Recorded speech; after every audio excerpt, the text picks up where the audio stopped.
how does one person talk to God, you know? For me, it's more of I get this kind of sense inside that, I'm like, well, that's an idea that came out of nowhere. I wouldn't have thought of that naturally. I haven't wanted to be a pastor. I've wanted to be a farmer and a baseball player. You should be both holy and happy. When we drop this video, you know, you might have some comments. I'm not saying we will have this comment, but you might have someone commenting saying, why don't you go sell everything you own?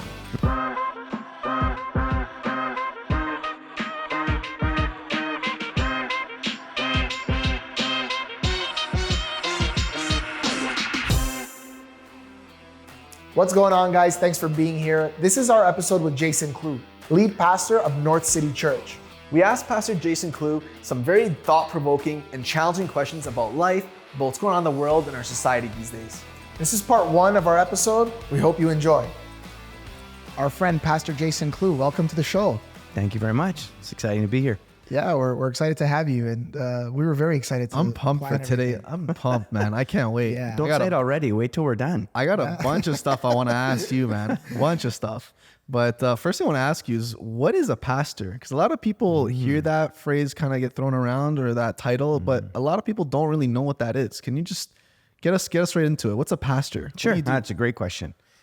In my world, a pastor is just simply somebody who leads in a church. Most of the time it's a Christian church. So I'm a pastor in a church. I happen to be the lead pastor. We have 8 or 9 pastors in our church. But if you want to do a little bit more stuff in the Bible and you want to talk about what that is, there's kind of 2 different layers. But in my world, a pastor is just someone who is a pastor in the church, who's everyone sees as the leader of the church or one of the leaders of the church. Leader of the church. Okay, nice. Similar to when people say like a minister or like a reverend. Yeah, I've always wanted to I'm know. a reverend. I was going to say, Okay. what's the difference between a reverend and like a pastor? Right. Is it the same thing or no? Yeah, in my world it would be, but ultimately reverend is what the government uses to give you a title. That means you're someone who's revered in the community. It goes like way back, throwback. Oh, okay. So you're revered in the community. You're a reverend. I'm a reverend because I did my theological training, and then I did the requirements that are part of my denomination so that I could become a reverend, and that gets you acknowledged by the government. So I actually am someone who can perform marriages. That's what makes, when you're a reverend, you can perform marriages. Kind of like you're licensed in a sense to do from the government But you can perspective. pastor in a church and not be a reverend. Okay. But you can't, and you can be a reverend without being a pastor. Okay. It's kind of this weird world we live in that's in there, but I'm both. I'm the lead pastor of a church, but I'm also a reverend for the government. So I do weddings and stuff according to my reverency. Awesome. And did you know that as a pastor, but also as a reverend, or let's just leave it as pastor for simplicity's sake, you're not allowed to be a licensed real estate agent as well. What? Yeah. Maybe that's why I'm poor. It's because apparently like you have people of influence, right? You're not allowed to be in certain positions where you can kind of coerce people to do something. Persuade people, because you're in such a sensitive position, right? Right. Yeah, I didn't know that. I didn't know that either. That's actually pretty crazy. cool. I thought I think I also heard like a police officer, they're not allowed to be a real estate agent, or like a priest is not allowed to be a real estate agent. Yeah, that's crazy. Yeah. Well, it makes sense to me because you're a person of influence, and if you're not quite right, you can influence people with your spiritualism, and makes sense. get kind of icky in there. Yeah. Did you always want to be a pastor, like growing up, or how did it all come to happen? I was curious. Well, my mom and dad, my dad's a pastor, been pastors my whole life. And, but when I was a kid, I didn't want to be a pastor. I wanted to be, my uncle was a dairy farmer. My dad grew up as a dairy farmer. And my grandfather and my great-grandfather and my great-great-grandfather and my great-great-great-great-grandfather, all of them, since they came to Canada. And I wanted to be a dairy farmer. And then I fell in love with baseball. So then I wanted to be a baseball player. And then I realized that I was probably way too small to be a baseball player. And probably, of course, not good enough. And when I was 16, I just really felt I was at a camp in the summer. And later on that fall, I was at church on a Sunday, and we were just kind of there. And I just was talking to God and felt like God say to me, I want you to do this. And I've never changed. That's what I want to do with every part of my life. Wow. But what do you what do you mean like talking to God? Like, see, someone will hear that and be like, This guy was weirdo, like weirdo alert. But like, it's, what do you mean, like talking to God? Like, how does that come? How does one person talk to God? You know? Yeah, that's a great question. I think it's different for everybody. There are some things that the Bible talks about that are very specific about how you talk to God. And talk to God is a conversation. Sometimes it's, I've discovered how God talks to me. I've learned the ways that, kind of like how your wives need to get your attention. There's certain ways that they'll get your attention that makes you kind of sit up and go, oh, well, this is legit right now. Or there's ways to your heart, like there's the love languages that we have. Well, God kind of does the same things for us in the way that he'll talk to you, or you might be different than how he talks to me. And for me, it's more of, I get this kind of sense inside that, I'm like, well, that's an idea that came out of nowhere.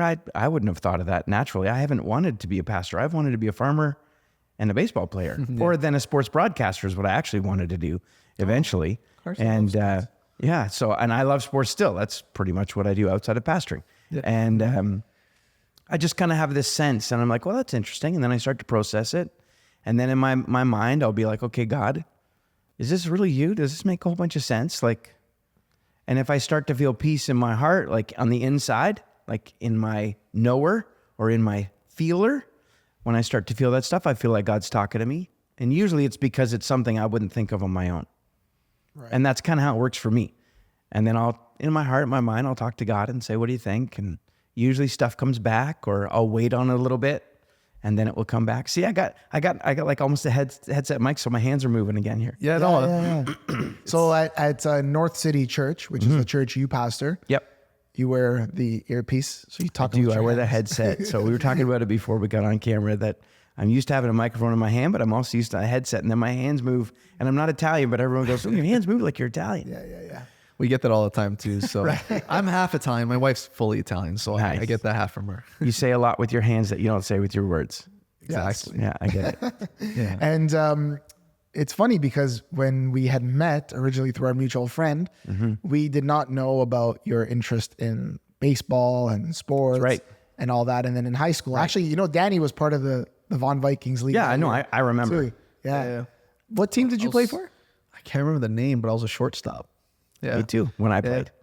Yeah, it was fun. Honestly, it was the first time my mom ever got us into like organized sports, which is kind of sad considering I was in grade 9. So I was about 14 at that age. And it was so fun. It was so different. And it's just like one of those things where you don't really know what to expect going into it, but you kind of just throw yourself into it, and you just meet a lot of people, have some fun, and just have a good time. Yeah. Sports is the best. Sports are always good. Yeah. You learn a ton of stuff. You have a great time. Yeah. Definitely. It's awesome. I was left out. What do you mean you played baseball? Left out. Oh, God. That's what I call it. But remember, I was telling Pastor Jason about the one time I hit a dinger. The one time. And Levon was watching. Gosh, that's so funny. But I think the point of this is to, like, for our audience is that you're just a normal person. Like, you're a guy. I'm the most normal guy you've ever met. Yeah. I'm just regular. Yeah, I feel like a lot of people, like, when you go introduce yourself to somebody and they ask you, like, what do you do? And you say, like, I'm a pastor of a church. Do they start to, like, act weird and different towards you? Like, do you get that vibe where, like, they think you're weird and, like, they wig out, talk different? They wig out pretty hard. Yeah. Yeah. They kind of, whether it's at like a lot of times for our church, we'll do a big event. And so, like, on this past Sunday, we did a thing. It was kind of the lead into my birthday. And I didn't know what they were doing, but they ended up bringing in 300 Boston cream donuts and 300 apple fritter donuts, because they're my two favorite donuts. That's awesome. And so for the whole church, they had all these donuts. And I remember one of the staff told me on Sunday night when they went to Tim Hortons and ordered, they were like, wait, what's this for? Yeah. And they're like, we're a church. And they're like, you're bringing donuts into 600 donuts into a church? And they're like, yeah. And they get kind of wigged out. They're like, we don't know what you're doing. And if I go through the Starbucks line or somewhere and they're like, oh, where are you off today, sir? I'm like, I'm off to work. Oh, where do you work? Oh, I'm a pastor at a church. And they're like, oh, here's your drink. Yeah. Like, they just kind of end it there. Yeah, it wigs them out pretty hard. Yeah. So Till they get to know me, and then they're like, huh, you're just regular. Like, yeah, no, I'm really regular. Yeah. Don't you find that in your position, because I guess you see it more often, For us, it's like if you say you're a real estate agent, it's like, oh, here we go. Another real estate agent. I feel like that's a thing like, too. People right away think we're sleazy or we're scumbags. You're out for something. Scum of the world, yeah. That's why I say I'm a therapist. I listen to people's problems and I help them solve it. Yeah. But do you find that, isn't it ironic, I should say, that in a society where tolerance is being preached in so many different areas and open-mindedness and stuff, that people are not that way towards, let's say, you in that situation? Yeah, it's a weird world we live in. Wants to tolerate everything but intolerance, which is intolerance. Yeah. It's a double standard. You can't kind of work like that. Yeah. But I also know that, in my case, I can't speak for your case. It's not my world. And apparently it's never going to be my world because I can't be a real estate agent and a pastor. So, but in my world, there have been a lot of pastors who screwed up. Yeah. And they've abused their position and they've abused their role and their trust that people have had in them. And I tell our church all the time that our church is imperfect because I'm its pastor. And if you want to get in line, I'll be the first one in line to tell you all the reasons why I'm imperfect and why this church is not going to be perfect for you. But the goal isn't to be perfect. The goal is to be together. Yeah. And to see what God does together. So, I don't live to be perfect because I can't be. I live to be authentically imperfect and kind of walk through life with the people who God puts in my life, like you guys. Yeah. And to see, we sharpen each other and go together. And it is, pastors have kind of blown it. And so there are reasons that people feel skeptical about them because some of them are dirtbags. Yeah. I really do feel like, because not all of them, but some of them are dirtbags. Some. Yeah. And it's one of those things where like people oftentimes think, people that are not Christians think that, oh, well, I don't want to go to a church because, everyone's going to judge me and, those guys do wrong things and stuff. Because people for some reason think that Christians think or believe that we're perfect, but we don't believe that at all. No. With that being said, though, there is definitely a higher standard that pastors definitely have to live up to, considering 100%. their role. Yeah. In being able to watch the flock, and pastor the flock, and be the guide, right, or be the person, the leader to go to, right, to turn to. It's important to note that it's not just about pastors. Like, you see how we're asking questions about what is a pastor, what is a reverend, but most people, when they think of church, they think of priests. And so there's also been, just to build on your point, there's also been that history of within a certain division of Christianity where, the molestation of children has happened and things like that, and predominantly with priests and whatnot. So again, not to justify any of those people's actions, right, but the whole purpose of Christianity, like the religion and the faith of it, wouldn't it be because we're imperfect people that's why we need God in our lives? Yeah, I think there's a portion of that is very true. There's that tension between having to be someone who is held to a higher standard, but also a regular person. You have to be a real person, but you're also held to a higher standard. So how do you live that out?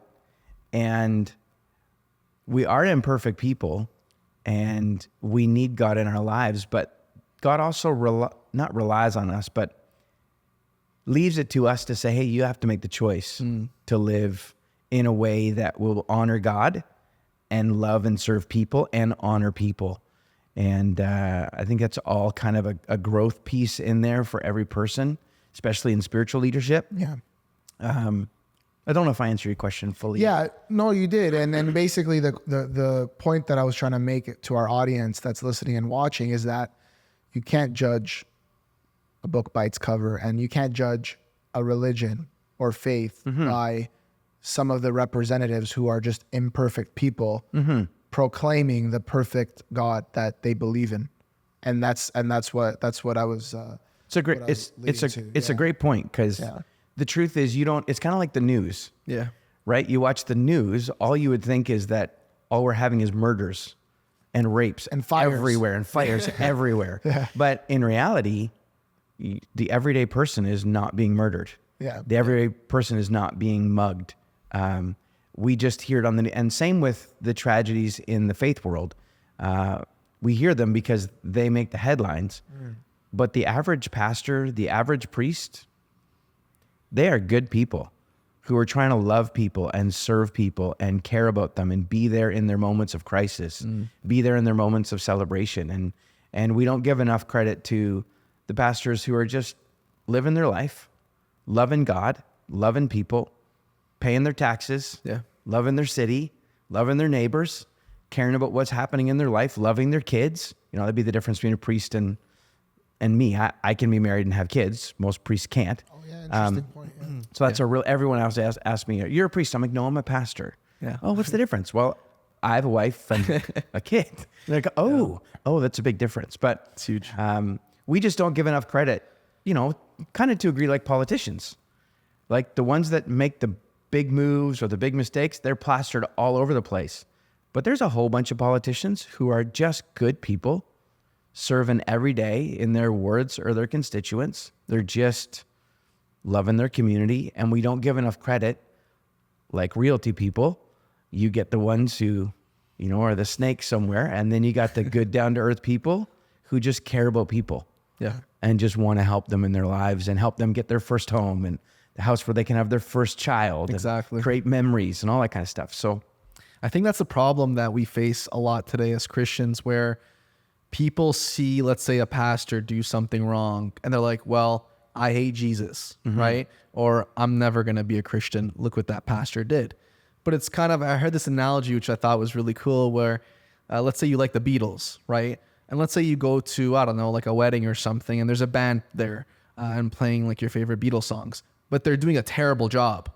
Are you going to go back and say, well, I hate the Beatles now? You know, these guys ruined it. Well, no, you should not like the band at that wedding or at that event that was playing their songs poorly. Same way how Christians don't play Jesus perfectly because we're not Jesus, right? At the same time, you shouldn't really hate, you know, Jesus for what we do, for our actions, because we're not him, right? We obviously are here to try to be like him, but at the same time, we will never be perfect, just going back to what you're saying. So I find that's a really good analogy for people to kind of really understand like our perspective. Yeah. Just because, again, we're a bunch of imperfect people.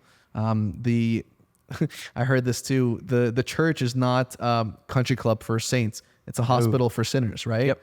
So that's one thing I feel like a lot of people from the outside don't really understand. And they think as soon as they step into that door, people are going to start judging them and, you know, throwing stuff at them and, you know, saying rude things to them, but it doesn't happen. in one of my talks a couple weeks ago at our church on a Sunday morning, excuse me, I talked about how everybody wants, you know, everyone gets mad at the church and says, I'm not going to the church because it's filled with hypocrites. And I'm like, well, everywhere is filled with hypocrites. Yeah. And if there's one place that should have hypocrites in it, it's the church. Not because you want to have them as your leaders, but because every person who's flawed and imperfect, who struggles with anything, should belong and be welcomed in a church. Yep. Not so that they stay where they're at, but so they can be loved where they're at and helped grow to something that they want to be that's better and different and hopefully more like Jesus. Yeah. And so, you know, I say all the time, if you're looking for a church that doesn't have a hypocrite in it, you won't find it. And I'm a hypocrite. Yeah. Because there's things that, you know, even the Bible talks about how one of the great writers of the New Testament, he wrote more of the New Testament than anybody else. His name was Paul. He said, the things that I want to do, I don't do. Yeah. And the things that I don't want to do, that I find myself doing.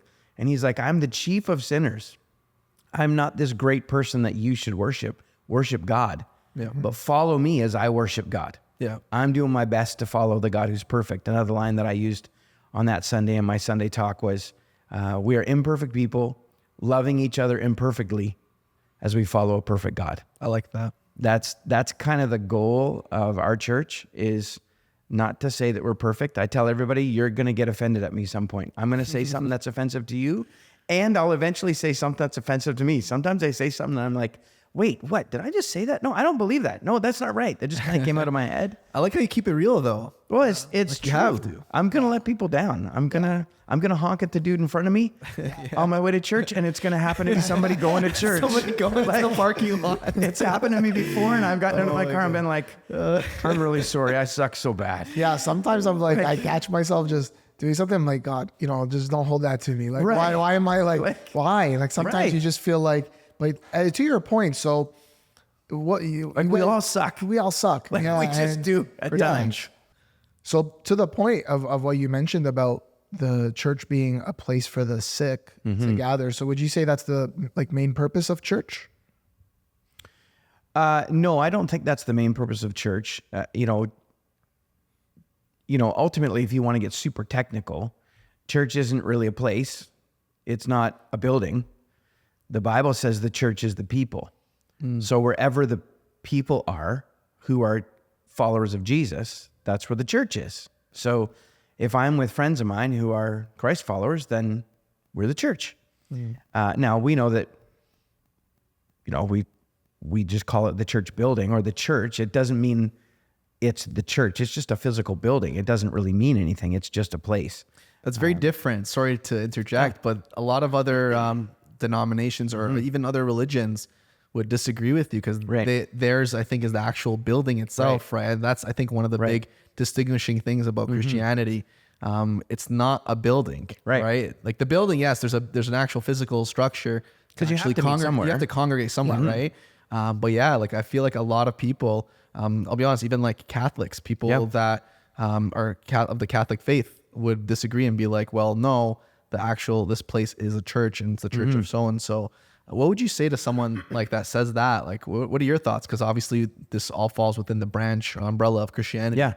What are your thoughts on that? Well, ultimately it really isn't about what I think, it's about what the Bible says. Yeah.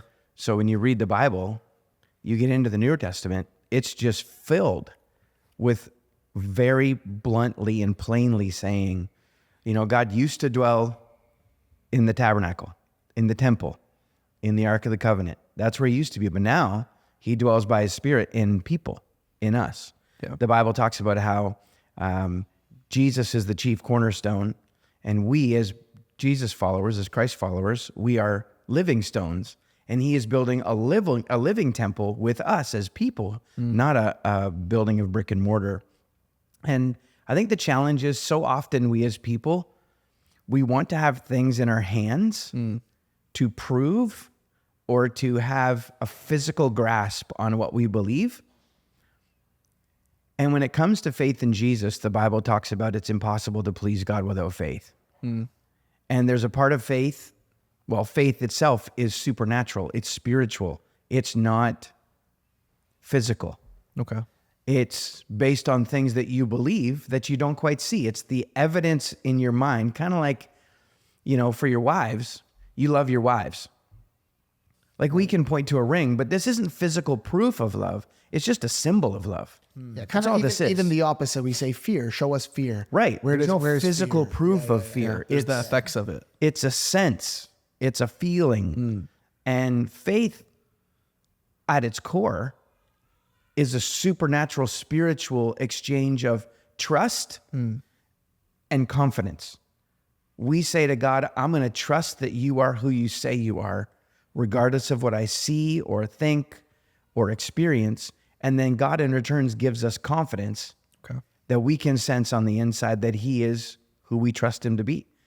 And too often we get stuck in going, I need a physical thing to attach my faith to make it more real. Yeah. Yeah. When I have a lot of friends who are Muslim. Yeah. And for them, I have my Bible here today. I brought it sitting on a counter in the lobby. And for them, if they have the Quran, that has to sit above everything. You can't put your cell phone on top of it. It can never sit on the floor. It has to be held somewhere. And as much for them as us, it's the same. We have the Bible. It's what we would call our holy book. Although I've never called it my holy book. It's God's word to us. But they would call the Quran their holy book. But for me, before we started the show, I spilled my bottle of water and got water on my Bible. Yeah. Some people, that would just end their world. You have to go buy your faith book. Right. Yeah. But I'm like, well, in the end, this Bible's going to burn up. That God does not exist in the Bible. Yeah. God exists outside the Bible. The Bible tells us who he is. Yeah. This is his word to us. It's all truth. But my physical Bible, if it gets thrown in the garbage, okay, well, I can put my cell phone on top of my Bible because the book has God, but it isn't God. Yeah. Because the Bible's going to go away someday, but the Bible says that God's word is forever written in heaven. forever. And it gets written on our hearts. We hide God's word in our hearts so that we won't sin against him, is what the Bible says. We don't hold the Bible like it's this, can't get anything on it. And because then we turn faith into the physical. Yeah. And it becomes like an idol kind of thing, right? Rather than the spiritual. Yeah. And I know that's very different from a lot of faith perspectives, but if you read the Bible, it talks about how we are the dwelling places of God. He doesn't dwell in our phone. He doesn't dwell in the Bible. Although it's his living word, but it's not living because of the paper. It's not living because of the leather, or it's living because it was his word spoken. Yeah. And it's been written down, and so it's alive. You ever I don't know if that makes sense. Yeah, it does. It does. You ever heard of you know how in certain religions or sects of Christianity, they have the skull of Peter, St. Peter. Oh, yeah. Yeah. And then they have it in one location, and then they have like a smaller one in another location. Did you hear about that? Yeah. And then the one person was like, well, how come this one's smaller than that one? And there's two. I never heard that. And they said, how can that be? And they said, that's when Peter was a teenager. No.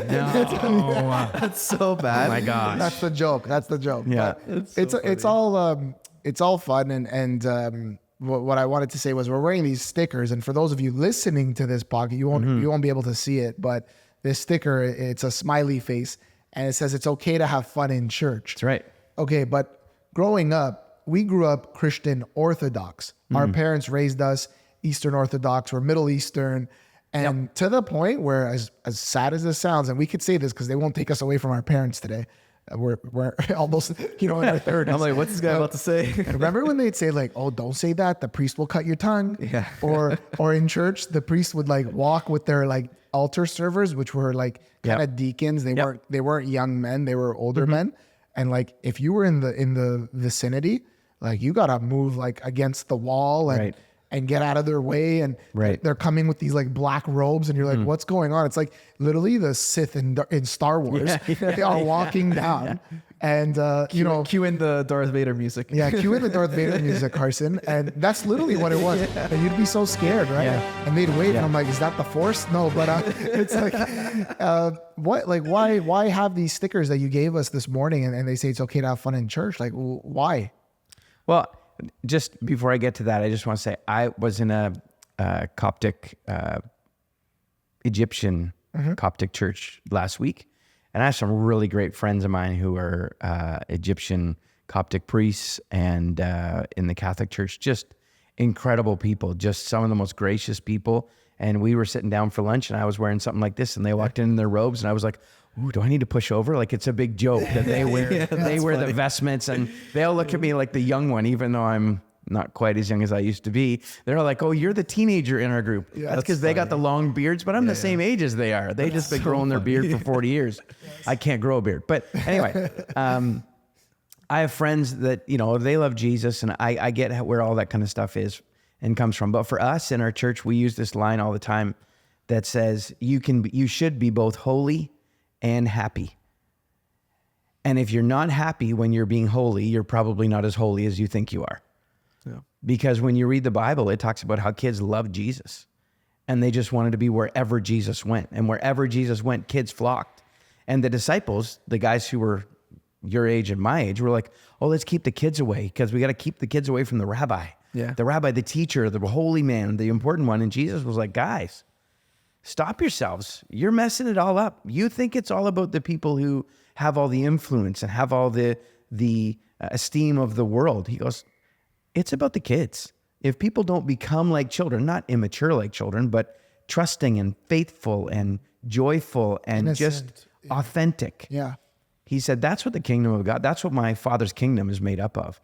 It's the authenticity of trust and hope and faith and truth and joy based on who Jesus was. And so for us, like I told you earlier, I grew up with my dad as a pastor. And so when I was in church, my dad was super authentic.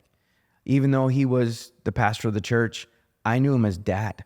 Yeah. And so we went out and we'd go to hockey games and we'd go to J games and we'd play catch and he'd come watch me play soccer and he honked at guys in the car and he was frustrated that they were in the fast lane going slow. And like, he was a real dude. Yeah. And I saw my dad because he was also this person who led our church And he would get up there, and I was always like, he's the same guy up there as he is at the dinner table on Monday night. Same guy on Sunday as he is here. And he loves to laugh and loves to have a good time. And he'd crack jokes when he was preaching. And even though he would want me to be quiet in church, because it's just respectful, you don't want to be rude to people, but he always made it so the church was fun and active, and like services were exciting and it wasn't boring. And for me, the problem with so much of religion, I don't consider myself in a religion really. Problem with so much of it is we've turned it into cranky old people instead of full of life, young and old people. And we've made religion something where only old people can attend, because only old people can be quiet because their hearing aids, they turn them off. Like we've turned that into, and to be in God's presence means you have to be like somber. Yeah. Now, is there a place for that? Of course there is. Of course there's moments where we need to be reverent before God and respectful. Just like I don't walk into my dad and go, "Hey, Pops." Like I don't treat my dad's my dad. Yeah. My mom's my mom. So they always have a place of respect in my life. And I don't treat them casually like I do anybody else. They're my parents. Yeah. So there's a respect there. There's a kind of a reverence there for them. But when we're playing cards, I'm like, "Dad, what the heck, man? Yeah. Like, come on, you've got to hit me every time. Like, what are you doing? Come on." So because we're back and forth, but there's moments where you're reverent. But if kids don't find church fun, they're never going to want to have a relationship with Jesus. Yeah. And they're also never going to want to have a relationship with me. And I want the kids in my church to go, "Man, my pastor's fun to be around." Yeah. He has his moments where he's old, because I'm a kid, so he's got to be old and he's got to be mature and whatever. But my pastor's fun to be around. And he's not, setting himself apart. He's with us. We did something a couple years ago in church. We do a day in Canada, or in Ontario, Canada. There's the third Monday of February is called Family Day. It's like a holiday day. And so on the Sunday, we call it Family Day. And we do a huge day at church. And that day, I said to our team, I want to do a paper snowball fight in church. Sorry, what was that? A paper snowball fight. A paper snowball fight in church. And so right in the middle of church, we gave everybody 3 white pieces of paper. We told them to all crumple it up. And then we had everybody. We said, "Okay, we're going to have the world's biggest church paper snowball fight." That's funny. It was pandemonium. We have it on camera. You can see it on our YouTube channel. The kids and the people, you see these 75-year-old people, big grins on their face, smacking each other in the face with paper snowballs. Like, it was the best. Now, I had some people get mad at me after that. Really? And they were like, "You need to be reverent in church." I'm like, I was. Jesus is full of joy too. And he loves to have fun. You can't tell me that when Peter farted, when they were on their way to the Mount of Olives one day, Jesus wasn't like, "Peter, man, holy cow, what's with the olives? You ate bad olives." Like, I'm sure Jesus did some of that stuff, or the dudes wouldn't have followed him. He was a real guy. Yeah. And so there are moments where I think fun matters, because I want the kids in our church and the people in our church. And I told this to the people. They ended up leaving our church, get mad at me. Wow. And I was like, "No problem. Yeah. This probably isn't the church for you." I was just going to say, it's probably not the right church for them. Not the church for you. And it doesn't mean that the way we do it is right. I wouldn't want any of your listeners to feel like the way we do church is right. Yeah. It's just the way we've chosen it. We want to be able to have fun in church, so that when kids get to the point of going, "Oh, I'm wrestling with my faith theologically and rationally," you know what? This faith is real. It's not just religious. So I don't know if that answers your question really, but yeah, it's a sense of community. Yeah. It's a sense of community. You do real life together. Yeah. Not just holy life together. Yeah. It's not just everybody showing up in their best outfits on Sunday, pretending to be holier than thou, and then they leave. And the second they're out the door, they're like these so-and-so and whatever. You know what I mean? Like, I think a lot of people have been scandalized by churches. And what would you say to somebody who now, wants to go to church, wants to experience what you're talking about, but has been scandalized in the past, either by a physical church or a priest or members of that congregation or church? What would you say to that person? Well, first of all, I'd say I'm sorry. I'd say I'm sorry that you were hurt by the church. Sincerely, I'm sorry if it was me, or if it was someone in my church or someone in another church that I've never been to and never will get to. I'm sorry that they hurt you, whether they did it on purpose or unintentionally. I'm sorry. That's awful. That is challenging. I would say that ultimately, people are going to let you down, even if they're Christ followers. We are going to let you down. Don't ever confuse people with Jesus. Don't ever confuse a pastor with Jesus. Don't ever put me or anyone else on the same level as Jesus. He will stick with you, and he will walk with you through everything. And I'm sorry you were hurt. It's not right. I don't think it's at all what God wants, but hurt does happen. And I would say ultimately that if you allow Jesus, he can help turn your hurt into healing. And I know that sounds really cliche, but it really is true. The greatest people in life aren't people who don't have scars. Or aren't people who don't have wounds. It's people who have scars. Because scars tell the story of where you were healed. Wow. And the problem is we have a whole bunch of people in life who walk around wounded and don't allow it to become a scar. And when you have a wound, it just sits there open and it festers and you're in agony. But once it's healed, now you have a story to tell of how it was hurtful. It was maybe even malicious. It maybe even was something that was tragic, that never should have happened to anyone, let alone you. But if you allow God to heal it, he can turn it into a story of, hey, let's see this scar? But let me tell you the story of how God took my open wound and turned it into a story that I can help you, because my healing can help your brokenness. Yeah. I love that. Me too. Yeah. On that point, have you ever had someone come up to you? I'm just curious, switching gears a little bit, but still kind of talking about, people that have had maybe some bad experiences.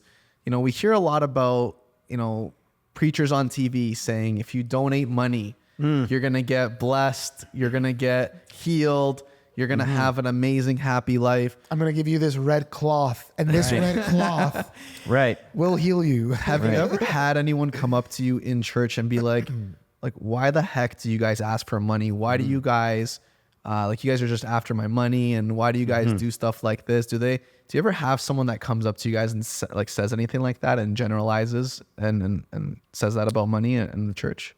Yeah, I'd say outside of my church it happens, but in our church we don't take up an offering every Sunday. Oh, you don't? No. How does that work? Well, that's what everyone asks. It's funny. They don't want me to ask for money, but when they show up to church and see that I don't ask for money, they're like, where do I give? I'm always like, well, that's kind of the deal. So we live in Vaughan, Ontario, Canada, and it's a very Italian community, especially when we started our church 20 years ago. And we knew that when we started our church, we didn't want our church to be about money. We didn't want it even be about our church. We wanted our church to be about Jesus and people. That was ultimately what it was about. It wasn't about building a big church. It wasn't about having a great following. It was literally, how do we just connect with and serve people? How do we do that? And so we decided that we weren't going to pass around an offering plate. And on the typical Sunday, we weren't even going to say, you need to give today. We didn't do any of that. We just put a box at the back every Sunday. And so on Sunday, when you come to our church, we'll mention it. We'll say, if you are a regular attender of North City Church, then we love for you to participate in giving, because we believe God blesses a cheerful giver.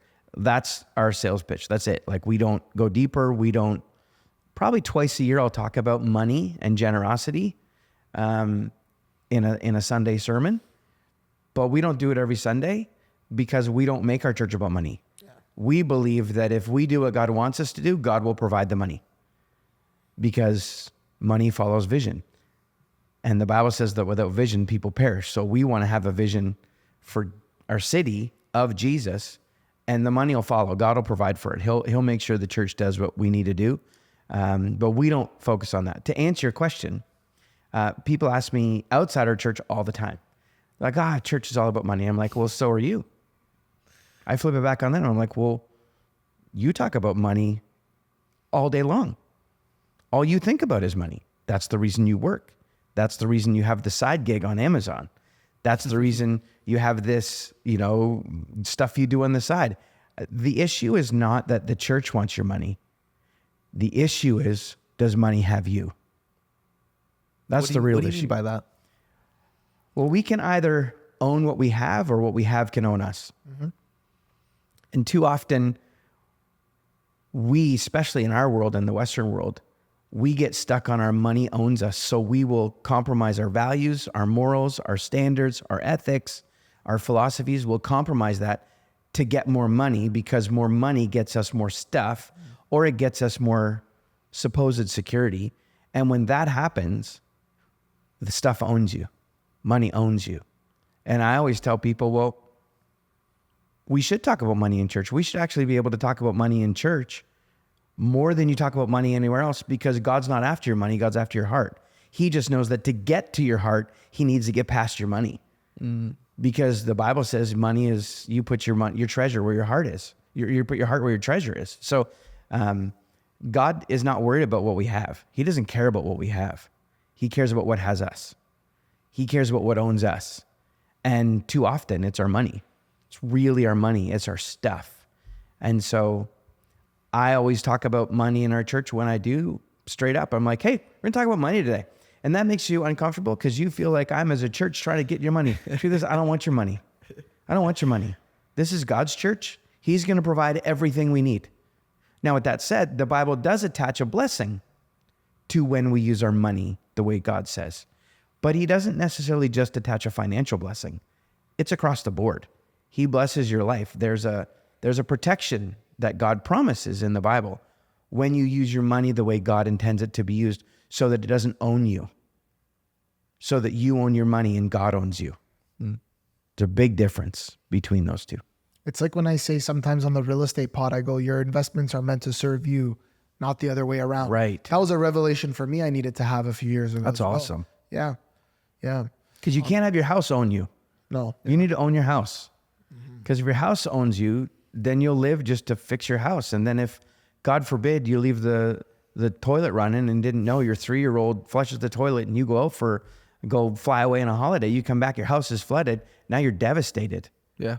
Because your house owns you, rather than you own your house and God owns you. And then you can trust God to help you with everything, because he says, if you trust me with everything, I'll provide it. And as you said, like at the end of the day, people work for money.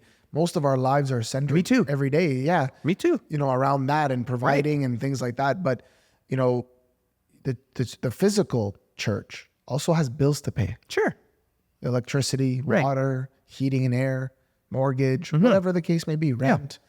Yeah. You have bills to pay as well. So I think people, it's funny because like if you have a hospital that's being built and they're, really needing donations and ramping up the marketing, and we need all these funds to come in, government funding and all that. No one ever says, how dare you ask for money? How dare you ask for $1 billion from people to build this hospital, which we have to go wait 10 hours in the emergency room to, be seen by a doctor. And then it's crazy that when I think I realized this personally when I started going to like a Christian church that was not like Orthodox or anything, where they had so many programs just to help people that didn't even go to that church. Right. Like even just someone walks up from the street, homeless person, right, or during Christmas time, food drives for the community, things like that. That's kind of like, as a citizen within that city, why wouldn't you want to support an institution that way? Even if, let's say, you're an atheist, why wouldn't you want an institution to do those things for the people around you, unless you truly don't care about people, right? And you don't care about what happens in your city. I always found that interesting. I think that the tension or rub there again is, it's so easy to see where your money goes when you give it to a hospital. Yeah. It goes to that surgical tool. It goes to that medication. It goes to that immediate help. You see someone giving someone medication. You see that. And in a church, it's the long haul. You're in it for the journey with people. And so you don't see health happen overnight, right? You see a headache gone overnight in a hospital, or you see the symptoms of that issue gone overnight, or the surgery fixes that part of your heart, or you got a broken finger. But the actual healing process, even in a hospital, takes a lot longer than the moment of fixing. Yep. Because there's health. And so churches are in the business, is a bad way to put it, but they're in the realm of health.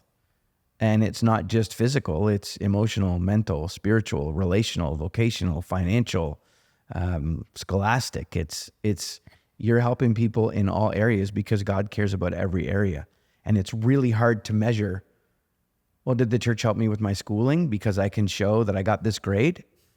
Well, you maybe can't show that today, but the church helps you with your school because now you feel more confident at school. Now you know that God's with you when you go to school, and you don't have to feel on the outside going in every classroom. You can feel like you belong, even if no one treats you like you belong, because God put you there. So it's awesome. I've heard some different perspectives on this, and I'm curious to hear yours. I'm sure I know the answer, but I've heard some Christians say it's bad to have debt. Like, God doesn't want you to have debt. You shouldn't have debt. And like, if you are a Christian and you have a lot of debt, that's not a good thing. And we oftentimes, being in the mortgage industry, real estate industry, we do talk about, people investing and things like that, and, good debt, right? Where there's a certain amount of debt that makes you actually a return on investment greater than the debt itself. What are your thoughts on that? I hope it's what we think it is, because I got a lot of debt. This guy, person's pastor. I got a lot of debt, so yeah, good debt. Good debt. I hope so. I don't know. We'll find out. We'll find out. Yeah, that's a great question. Well, I think the two worlds that we live in are connected but also separated. So I understand what you're talking about, and on a practical money sense. I am not a money guy like you guys are. You guys would be you'd be my rabbis. You'd be my pastors when it comes to any of this stuff. And for my sure. new LinkedIn bio, financial rabbi. Real estate rabbi. Real estate rabbi. That's your title.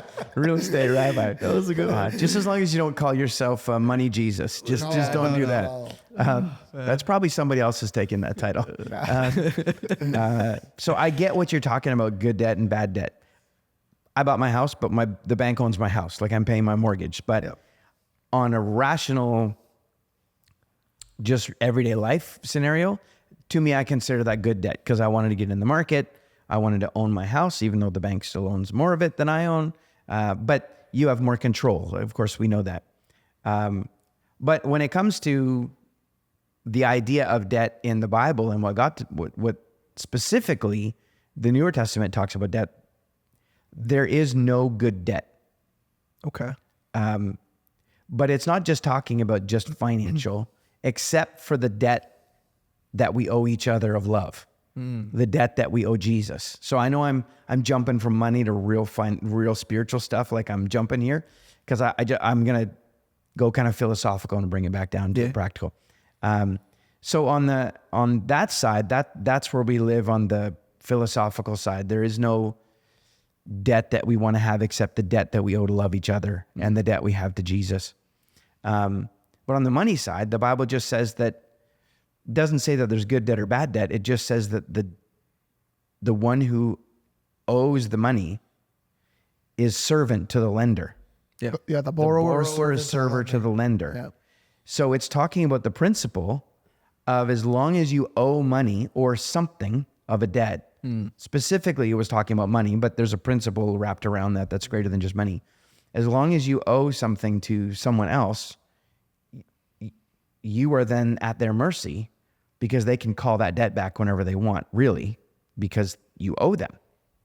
And so in a money sense, we know that our banks don't typically work like that. We know that when you buy a house, that really is. So in a mortgage sense, go for it. I'm with you. That's good debt. I get that. Now, you don't want to overextend yourselves in debt. So then you're so far extended in debt that you can't make your payments. Did you do that? Sorry, sell everything that you have. You know what? It's been something that's been on my mind of like leaving. And don't forget your point, please, because we're interjecting here. Yeah. But it's that you have the house, you've got the office we own too, but you have these, then you look at like my friend in Michigan who we were just visiting, he's got the same house that we do that costed him 25% of what it costed our Right. home. Right. And he's like, dude, you know, like you can live here and not have a mortgage. Like, and I'm like, it's something you have to be mindful of. And it's like, okay, well, if I've been fortunate enough to be in a position where, let's say I have investment properties and there's equity, like I've been toying with the idea of like, just imagine what it would feel like to just get rid of everything and not owe anybody anything. And you're still working and you're still doing great things, but not actually owing. And that's kind of been in my heart more recently. And it's like, but I've done it for the last 11 years a lot more aggressively. Sure. And so it's like, why are you doing it now? What's the next phase for? And it's like, well, what if you didn't have a mortgage? What if that, and some people real estate investors will say, that's silly. That's dead money in your walls. But you don't, like, to each their own. Like, some people are not meant to have $1 billion worth of real estate and have debt on that. Like, they're not meant to do that. And some people are just meant to be happy with their family and their health, and they're successful. Right. So, you know, so it's these things that someone who's listening to this might be thinking just a singular way about this. Right. But there are many ways you can look at it. Many ways, yeah. For me, it all comes down to, again, what we just talked about, the question Danny asked about. Do your investments and does your debt own you, or do you own your debt? So if it was to all fall apart and you had to pay them all back, can you still live your life? Not financially the same, but can you still go, well, I'm still me. Yeah. My properties don't own me, or do they own you? And that's, I think, where you move on the line from health to unhealth. You move from you own it to it owns you. And how do you navigate that? And like both of you, your capacity to own and manage properties is way beyond what my capacity would be. And my capacity to do the things that I do is probably way beyond your capacity to do. And so God gifts us with different skills and abilities. And there are people that, you know, when I watch Millennial's Choice and I watch your podcast, I listen to what you guys say. I'm like, that was genius. I'm such a dummy. Like, thank you. But it's to the point that God's given you the ability, and then you've grown that skill set. You've honed those giftings and that way of thinking to be able to sit on a podcast where if a pastor was to come, okay, we need to talk to our church about mortgages and all, like I'd be firing questions off to you guys and you guys would be hitting it hard and it'd be awesome. I could never do that. And so it all comes down to me, it's all about, does your debt own you or do you own your debt? Can you walk away from your debt today? Like I own my house. I love my house. But if I didn't have to have my house today and I needed to go rent somewhere, okay, God, all right. Because my life purpose isn't wrapped up in what I have. And my biggest challenge, maybe, I know this is, it's Millennial's Choice, so I don't want to be undermining what you guys do, but please undermine. One of my greatest challenges might be to people who are real estate savvy or looking to build their portfolio is God has a bigger purpose for your portfolio than your portfolio. God's purpose is greater than the money you make. It's what do you do with the money you make? How do you serve others? How do you expand the influence of God in your world? There's a greater purpose for the portfolio, the properties, the home. Like I own my house, but God is the one who made it so that I could own it. So I entertain it. I entertain people in it. I use my home to be a blessing to people. And sure, they get to walk in and sometimes it's messy. But if I can invite them into the mess of my house, they can help me in the messiness of my life because they'll realize that I'm a real dude. I like that. And, you know, we just can't put on that we're something we're not. Everybody's got laundry sitting on the couch. Yeah. Everybody's got dirt on their floor when the dog comes in from outside. Like everybody's got it. It doesn't disappear in your house because it's perfect. It's just gone when I show up because you clean the house. Yeah. But we all got our stuff. We all got the dirty dish we leave on the counter. We all got the dish, even though the dishwasher's there, we all got the dishes in the sink. We all got to have the spray in the bathroom. Like we all got it. You don't just have a perfectly, you know, staged home unless there's nobody living in it. And if you welcome people into that, it shows that you own it. It doesn't own you. Yeah. Yes. What color do you bleed? Imagine. On that point, I was actually going to ask. So when we drop this video, you might have some comments. I'm not saying we will have this comment, but you might have someone commenting saying, well, so then why don't you go sell everything you own and just go to like Africa and help children in need with all that money that you have? Maybe not you specifically, but like Christians in general. I know you've probably heard something along this line, and I think we've heard it too. And I feel like there's a huge misconception regarding Christianity. Like, I want to say first century Christianity and what they did, and us Christians now. What would you say to that person if they left that comment? Yeah. Well, it's a great comment. If you are that person and you're thinking that and you're leaving that comment, it's a great comment. There's two stories in the Bible, or two people in the Bible in the New Testament. And one of them was a guy who was super wealthy, and he came to Jesus, and he was like, Rabbi, what do I do to be saved? Like, how can I do this? Like, what? And Jesus said, well, you need to obey all the commandments. And this guy said, well, I've done them all. I follow all the commandments. I haven't broken any of the commandments. And Jesus knew that the issue in the guy's heart was what had him. And so his wealth is what had him. He didn't own what he had. What he had owned him. And so even though he had all the commandments and he hadn't broken any of them, which is crazy to think, because I've broken the commandments, not all of them, but any of them. And Jesus looked at me and goes, then you know what you need to do? Go sell give away all your money and give it to the poor. Go sell it all. And he walked away totally broken because it was the one thing he couldn't do, because what he had owned him. Yet you look at another example, and Judas is a Jesus, and Jesus gets this lady who comes and dumps this basically years worth of value perfume on his feet at a party. And you would go, in ancient times, you go into a home and your feet would be dirty from walking. And so the house owner would have someone there who washed your feet. And in this party that Jesus showed up to, this lady, she shows up with this bottle of perfume, and she takes 1 year's worth of a salaried, like whatever your salary is for the year, equivalent to that. And she pours it on his feet and washes it. And Judas, one of Jesus' disciples, says, Jesus, like what's wrong with this woman? Wouldn't this money have been better used to be given to the poor than wasted on your feet? And Jesus then talks to Judas again about what owns him.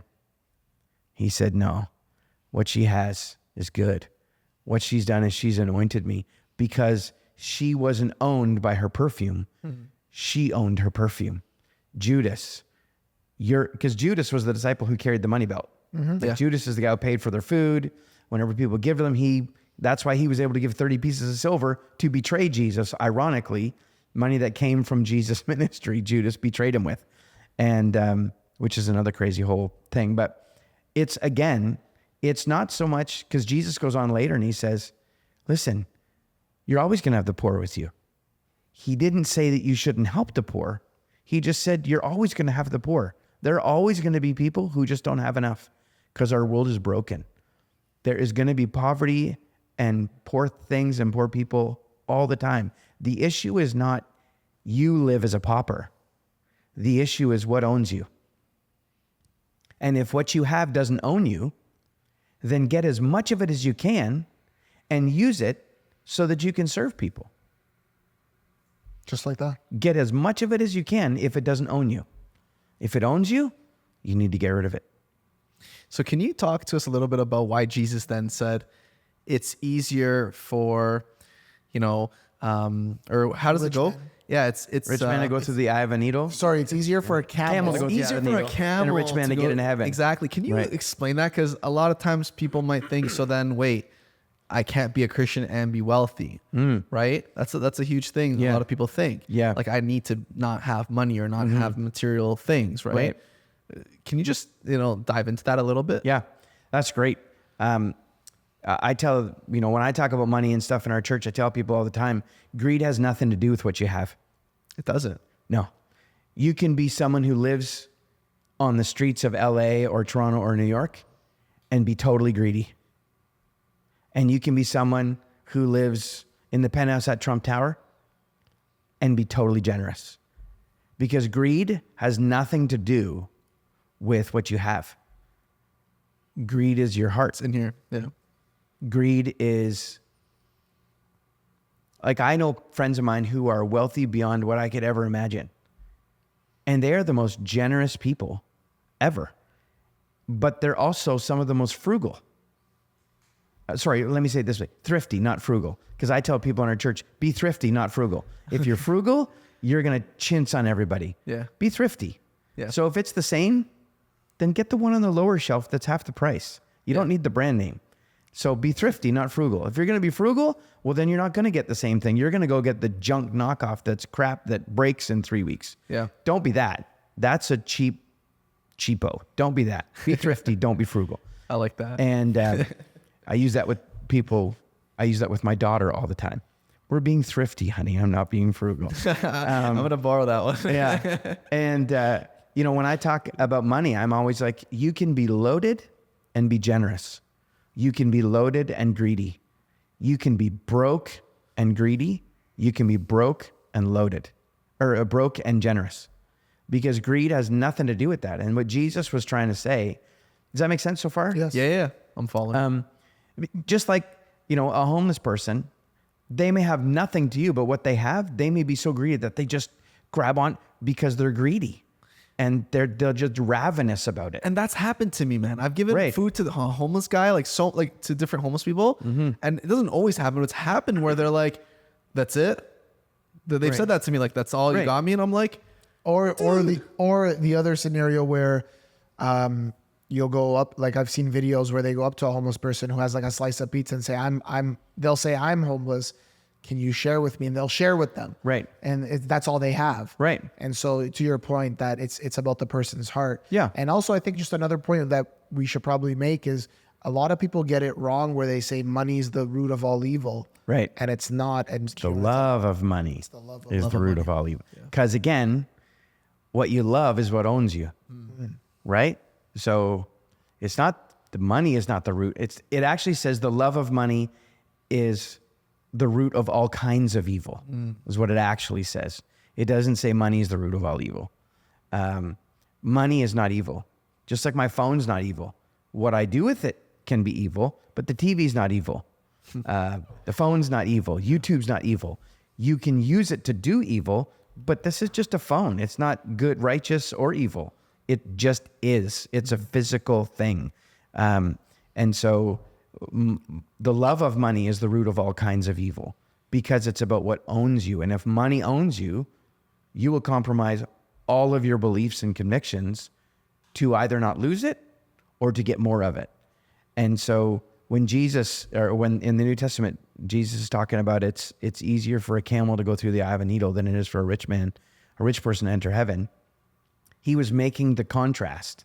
Now we don't know, I know there's some people say because in Jerusalem and in cities, there was a small spot that you could get in and out of the city as a kind of a secret space. And they called it like the eye of a needle. It's really tiny. Okay. And we don't know if that's exactly what Jesus was talking about, but it's kind of the idea that you can't fit a camel through there. I've ridden a camel. Camels are massive even when they're sitting on the ground. They're huge. And you couldn't get a camel through the eye of a needle. It makes no sense. But he could have also been talking about the eye of an actual needle, the little hole in the top of a needle. You can't get a camel through that. They're both ridiculous. Yeah. And he was using the idea that most rich people, and we know that's true. I'm not saying about every rich person, just like I'm not saying it about every homeless person. Yeah. None of what I'm saying has anything to do about homeless people. I was just using the extreme as an example. For sure. There are some of the most, I know people who've chosen to live homeless, to be with the homeless. I know personal friends of mine who have sold their house, sold their car, and they live on the streets. Really? And they live with homeless people just like them because they want to identify with them. And I know they just live a homeless life, and they live with homeless people, and they're some of the most wonderful. A whole bunch of them, they just had a bad deal in life, and life has just collapsed on them, and they live with them to serve. But God's also given them that gift to do that. and that calling. And there's lots of rich people. Jesus was saying wealth corrupts, man. Like you get lots of dough, it's really hard to part with the money. Like it's really hard. And I think we've seen that whenever people have won the lottery. And terrible track record of their life. Yeah. Terrible. Crazy. Like it just, their life goes really downhill from there. And it's the weirdest like phenomenon that I've ever like heard of or seen. Cause like you would think getting $100 million would make your life a lot better. Right. It's a lot of people, they've later like, you know, killed themselves. I've read stories where, you know, they've actually killed themselves. Destroyed their life. They've lost their whole families. They've lost, their kids have also, you know, killed themselves. And it's like, it really does, corrupt. Like it's because really ease isn't what makes your life matter. Purpose is what makes your life matter. And if you have a purpose in life, then the purpose owns you. Not the money, not the ease, not the difficulty. The purpose owns you. Yeah. And we just believe this world, especially this world where you become a YouTube influencer overnight and, you know, multimillionaire, like, and you're just everything's like, quick, right, fast money. Right. Yeah. And we miss it.